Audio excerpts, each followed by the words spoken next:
Welcome to Cinemophile, where we bring you the best in independent, documentary, and foreign films, and we talk to the people who made them. I'm your host, Mike Caspar, and you can find out more about the program by going to cinemophilepod.com. With unprecedented access to the global migration crisis, Roads of Fire weaves together three powerful and deeply personal narratives. A human smuggler guiding refugees through the treacherous Darién Gap, an asylum seeker rebuilding her life in New York City, and volunteers working on the front lines of a mounting humanitarian emergency. All of that and more. This is a terrific documentary film because it's something that is hiding in plain sight in our world. No one talks about migration on the scale that is going on right now, or very few people do. Thankfully for us, the director of this wonderful documentary film, Roads of Fire, that would be Nathaniel Lezra, is here to talk about it. Nathaniel Lezra, welcome to Cinemophile. Thank you so much for having me, Mike. While Roads of Fire certainly isn't a comprehensive look at immigration around the world, it's certainly an in-depth look at this particular part of the immigration crisis. Before we address the question of what inspired you to begin this project, I think a more important question is, how do you find your way into this story to be able to tell it in the way that you do? It was an interesting process. I was completing my previous film, which focused, it's also a feature documentary. It focused on teenage Ukrainian refugees fleeing combat. And our edit bay, where we were completing the film, was in Midtown. And so we would finish a day working on that project, and we would walk out of the studio, and this was in sort of mid 2022, so right when the crisis was really starting to escalate. It hadn't hit its peak months yet, but we were starting to see the lines of migrants in Midtown near the Port Authority and such. And I remember at that time being really struck pretty quickly at how little footprint the city, the administration had in those spaces. I saw a lot of volunteers, a lot of humanitarian organizations, but very few city officials or representatives of any kind. And so I immediately got really interested. And this is sort of a passion I have in general, and a focus, I should say, I have in general, which is, refugee stories, stories that look at the mental health impact, the physical health impact of fleeing combat, fleeing geopolitical crises of various kinds.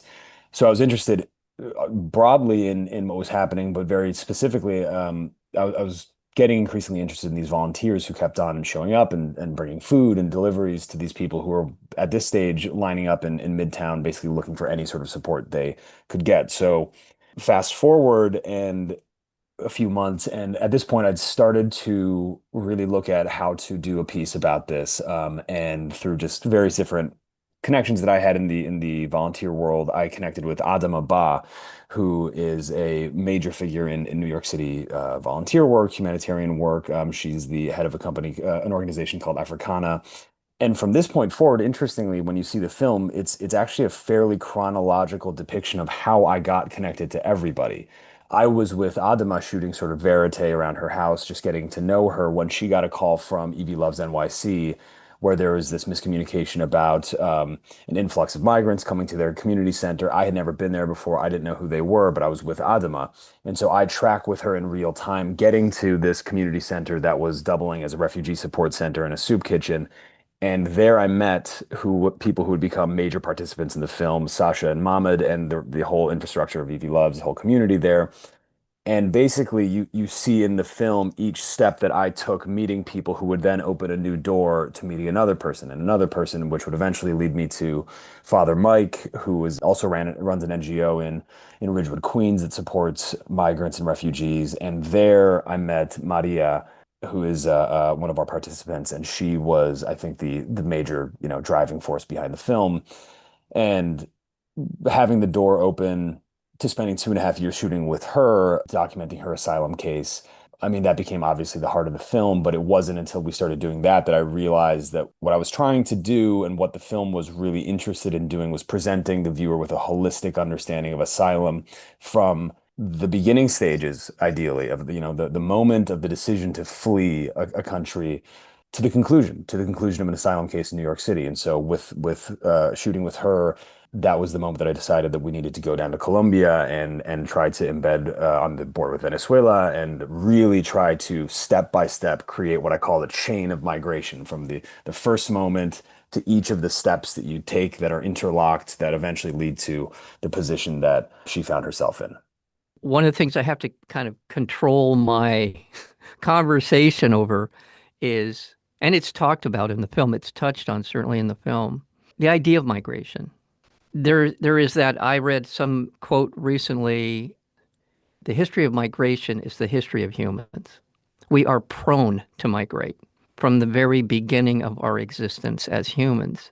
And then you throw on top of that, again, I'm resisting the temptation to go completely nuts on this, and that is now we have introduced into it the profit motive and political unrest. And you just said something that has been front in my mind, and I bring it up as often as I can in these conversations, and that is I can't personally imagine deciding to move to another country. What would it take for me to move from America to another country, or anyone to move from another country? And I don't think people truly appreciate just how completely upending that would be for anyone anywhere in the world. And yet we dismiss that as if they're motivated by greed and avarice and they're here to do harm and all. What are you talking about? So, uh, Mm. I think that you touch on a few things that I think are really important to talk about. The film is really interested in, and I think that people in general should understand more broadly and sort of part of the project, the personal project I think that we undertook in making this film, and really even beyond the film, just the conversations that we've been having and continue to have, and I hope to continue to have long past the film is out and does its thing, is deepening the public's understanding of what the context for fleeing actually is. What are the geopolitical contexts that create the requirement to flee? What is it to flee? What does that entail? And what are the international protections for people who are fleeing? I mean, these are all things that are really, really critical to understand right now. Now that, we have a militarized deportation force, ICE, that are going door to door, scooping people off the streets. They're waiting for people in plain clothes at the very courthouses that people are asked to go to when pursuing the correct method of becoming a citizen in the act of trying to do it right, as they say. They're being caught and deported and sent back to the very places that they fled from. So understanding why somebody flees is among the most important things to grapple with in the present. So what I encountered, I mean, we can take it all the way back. We can open up our aperture to the UNHCR. The UNHCR classifies 8 different classifications of refugee. We can say things like, there are LGBTQ plus refugees, there are climate refugees, there are IDPs, internally displaced people, there are economic refugees. So there are 8 of these sort of subcategories. They're all fairly broad, and I'm sure that there's an effort being done to expand that and to broaden our understanding of the different classifications. But broadly, what I would say is what creates the need to flee is a geopolitical crisis that can lead to that. It can be war, it can be economic collapse, it can be a personal catastrophe where your country is simply unsafe. And it's the need to flee for reasonable fear of death or persecution or torture. These are the explicit terms that are laid out that grant you the international protection of the word refugee, and also are the key DNA of the asylum argument. You flee and you claim asylum in a place because if you are sent back, you'll be killed, you'll be tortured, or sex crimes will be perpetrated against you, things like that. So these are the reasons that people flee. The United States is a really complicated place to have this conversation because we are a country that have a history politically of speaking out of both sides of our mouths about this. The promise of our country is that, and the narrative of our country globally, and it's an extremely powerful narrative, is that we are a country built by immigrants for immigrants, and that's a narrative that's been pushed by both parties since the beginning of the foundation of the country. Ronald Reagan famously said it in his last speech in the office. It's something that's been said by everybody, and it's a very romantic concept. And the funny thing about it is that I don't know if you fall into this category, Mike. I think that a lot of us feel very cynically about narratives like that. Like, oh, we love to say that, but is it really true? Whatever. Around the world, that narrative is to this day extremely powerful and extremely seriously taken. So when I was on the road in Colombia, I met people who were saying things that when I was a teenager, would have found fanciful, but they meant with such a profound sincerity that it completely made me reevaluate my perspective on all of this. But people who were, former engineers, former doctors, former nurse practitioners, professors, academics, but also upholsterers, working class people, formerly upper class people who were now utterly bereft, had not a dime to their name, living in tents on the beaches of Necoclí, looking to do a foot journey through the Central America up to the north. Why? Because they believed in a better life in America, that it was a place that had an open armed policy to immigrants because it was a place for immigrants, by immigrants. Ronald Reagan promised them.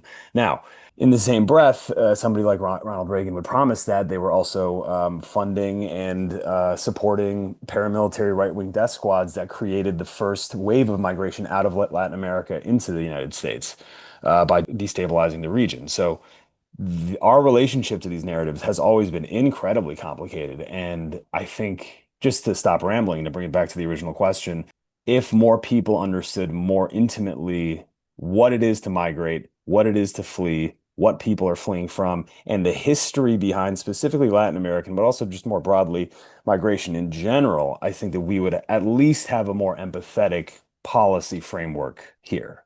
Thank you. You took what I wanted to talk about, you did a beautiful job of explaining it. Thank you for that. And that's another thing about political history in this country. Iran-Contra specifically was about shipping arms to regimes, totalitarian fascist regimes in Central America to essentially to keep our foot on their neck. That's right. So it's part of the DNA. If you know anything about American history in the 80s, you would know that we essentially eviscerated Guatemala, El Salvador, and Nicaragua. Yep. And the collateral damage is still continuing to be felt. So Absolutely. Absolutely. going back to what Roads of Fire is about, which is these people. What you've done masterfully here is pull it into a narrative about people and how it impacts them. You were in the Darién Gap. You went along with them on that journey. We did one day with them. So it was really this is a funny I joke sort of bitterly about this. Not I mean no longer bitterly, because the film I think did its thing. But so we What is the Darién Gap? Before, I'm the sorry, I should have asked you. sure, sure, sure. So the Darien Gap is I want to say 67 square mile. It's a bottleneck bridging Colombia. It's a jungle bottleneck bridging Colombia through Panama. And it's a notoriously treacherous space. There are a series of incredibly dangerous mountains and rivers that are subject to overwhelming flooding. It's essentially a strait, but it is land connected. It's a land bridge, and it functions as the primary. I think it's essentially stopped, but it was for many years and decades really the primary migrant highway for foot travel, for foot flight from the southern continent into Central America and into the north. And insanely dangerous, you mentioned, but not just because of the physical challenges, but also because of the people who knew you were coming through there, That's right? right. Yeah, it's an interesting space. So it's entirely controlled by the Gulf Cartel. And the Gulf Cartel, or in Spanish, the Clan del Golfo, it's an enormous cartel with obviously lots of different sources of illicit revenue. But one of their primary ones and one of the most profitable industries in the world is the human smuggling, the human trafficking industry, specifically for migrants, at least during the period of time that we were shooting. Its value, the congressional investigation put it at $42 billion annually. And that number is in and of itself is suspect, not because the data is wrong, but because the idea of data collection of this, when there's so many clandestine operators, so many different people, types of people who are capitalizing off of the exploitation of migrants, it's such an Yeah. forever expansive and expanding industry that it would be hard to really actually put a number to it. But it's incredibly valuable system of exploitation for the Gulf Cartel. People travel up through the Darién, but the exploitation and the smuggling process begins in Brazil. It begins elsewhere, and part of the danger is that every step a migrant takes, and this is goes back to the conversation about what migration is what people need to understand is that to flee is not just to pick up and leave a conflict, a war, or whatever. It's to be prepared to be exploited every step of your journey, from Yeah. every border, every cop you encounter, every fixer who you pay to get you somewhere, every cab driver, every street vendor who's going to sell you bottles of water at 400% the cost. Every single thing you do, there's a hiked up charge attached to it. So we encountered people who were, like I said, doctors and engineers, people who were not of a type of poverty that you might expect. And yet, by the time they got to North America, they had absolutely nothing. Or, in fact, many of them get stranded in what is considered the most dangerous part of this road, which isn't even the Darien, it's southern Mexico in the desert. But so once they do get to the Darién Gap, where they have now paid, a smuggler to get them out of Venezuela, they've paid border guards, they've paid a fixer to put them on a bus, they've paid bribes along the road, they've paid for food that's marked up, they've paid for lodging that's marked up because it's clandestine, and the people who are putting them up are at risk. Once they've paid for all of these things, they then have to pay an additional series of package fees for the smugglers to get them even to the starting point of the jungle Yeah. footpath. And then once they're there are gangs that are in the jungles that are themselves looking to kidnap people and sell them into trafficking. I mean, it's a very complex and dangerous tapestry. For me, one of the most effective parts of the film, Roads of Fire, is that you can literally see the blood draining out of their face when you see them coming to grips with someone else that they have to pay, knowing that just as you described it, we're not even close to getting to America. And here we are. I can't imagine the sheer terror in those people who are coming to that realization that they're in the middle of nowhere with no help, no friends, nothing, and now they're out of money. Right. Incredible, incredible. And this is hiding in plain sight. Anyone who looks at this for 10 minutes knows that there's a humanitarian crisis. And anyone who knows that passing through now El Salvador, bragging about the worst prison in the world, Hmm. is a part of this journey. Hmm. Shame on all of us. Shame on the world for and this isn't the only place, this is one of many places around the world where there is human trafficking, human migration looking for a better place, a better way out. I'm so glad you made this film, and I hope to God someone is paying attention. They know. This is the other part that's so people in government, people who know what they know, and their refusal, their acquiescence. I don't know the word. It's infuriating. I don't know exactly how to. Complicity, I mean, Yeah. it's complicated. I realized that I didn't finish. I'd started a point and then I Okay. sort of Yeah. went Yeah. on my Please. little tirade, but I realized that, it goes to the point that we're now talking about, but we only did a day in the actual Darien Gap because so we'd been speaking and communicating with the Gulf Cartel, and when you're in that part of the world, you play by their rules, and they're aware that you're going to go, and the value of their trade is so high that they just can't have it disrupted. So you're not going to be in danger necessarily if you go over there as someone like press. They just need you to play by their rules, and they'll sort of let you cover what you feel like you need to cover. We did a day, we tracked this family up to the mouth of the jungle, and they pulled the plug. And the cartel folks said, "Sorry guys, we're not going to let you keep going.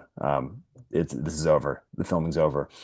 And the reason that they gave us, because they had explicitly said that we could do a few nights in the jungle and really sort of get a sense of what had happened and what was happening with refugees and migrants on the road through the jungle. But Eric Adams had New York Yeah. City's Eric Adams had come down to the Darien maybe 10 days prior and done a really splashy New York Times bit of press in like, one of the more sort of infrastructured, hotels and things like that area of Necoclí. But he had done this really splashy press event talking about how brutal it is for refugees and how, come to New York and America's not perfect, but, this is the crisis and we're doing our best. And he had this sort of contentless trip just to generate a sort of, I guess you would say, a positive light on him at the time because he was coming under so much fire.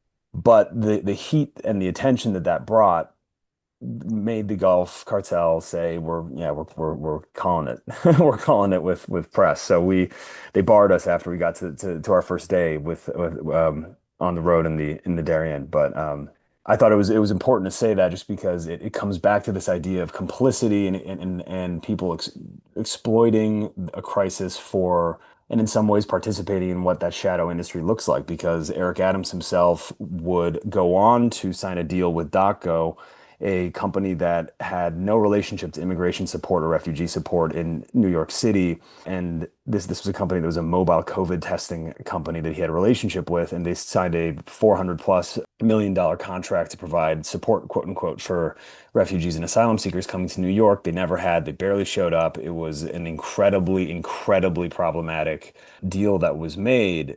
And it was very much a handshake deal between people who had a relationship. And so it's like, that's why that $35 billion to $42 billion number is sort of a shaky number, because when you really look at migration and you really look at refugees and you really look at geopolitics, there are so many actors who stand to benefit, so Yeah. many people who are in positions where they can leverage a crisis, leverage the misery of other people for their benefit, for their positive public, whatever. And I think in no small way, Roads of Fire is also kind of about that.